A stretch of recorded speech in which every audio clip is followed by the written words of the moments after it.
Phuket থেকে নয়াদিল্লিগামী air ইন্ডিয়ার যাত্রীবাহী বিমানে তীব্র ঝাঁকুনির ঘটনায় সামনে এসেছে চাঞ্চল্যকর তথ্য।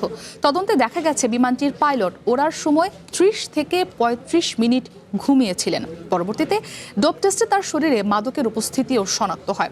এই ঘটনা নিয়ে ভারত জুড়ে চলছে ব্যাপক আলোচনা সমালোচনা। ভবিষ্যৎ হোক নিরাপদ, বিনিয়োগ হোক বিশ্বস্ত, আর আমার পছন্দ সল্ট বে। ওয়েলকাম টু সল্ট বে। গত ৪ অগস্ট থাইল্যান্ডের ফুকেট থেকে ভারতের নয়াদিল্লিগামী এয়ার ইন্ডিয়ার একটি যাত্রীবাহী বিমান মাঝ আকাশে তীব্র ঝাঁকুনির মুখে পড়ে। এতে মুহূর্তের মধ্যেই বিমানটি ৩০০ ফুট নিচে নেমে যায়। এ সময় কেবিন ক্রু সহ ২৪ আরোহী আহত হন। সেই ঘটনার তদন্তে উঠে এসেছে একের পর এক চমকপ্রদ তথ্য।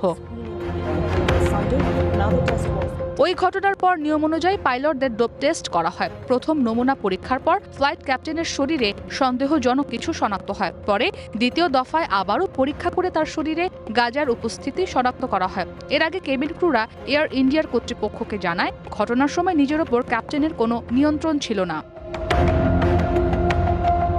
নতুন করে তদন্তে আরও উঠে আসে যে ফ্লাইটের ক্যাপ্টেন যাত্রাপথে প্রায় ৩০ থেকে ৩৫ মিনিট ঘুমিয়েছিলেন। এছাড়া সতর্ক সংকেত বেজে ওঠার সময় তিনি নিজের আসনে ছিলেন না বলেও জানা যায়।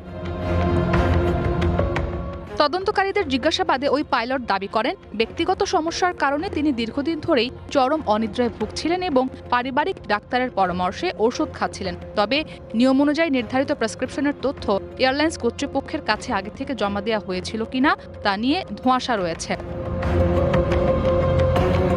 ফ্লাইট ডেটা বিশ্লেষণ করে দেখা গেছে, বিমানটি যখন ওড়িশা উপকূলে পৌঁছায় ঠিক তখনই মাত্র ১ মিনিটের ব্যবধানে ৯টি সতর্কবার্তার সংকেত ভেসে ওঠে। উড়োজাহাজটিতে কোনো কারিগরি ত্রুটি ছিল কিনা তা খতিয়ে দেখা হচ্ছে।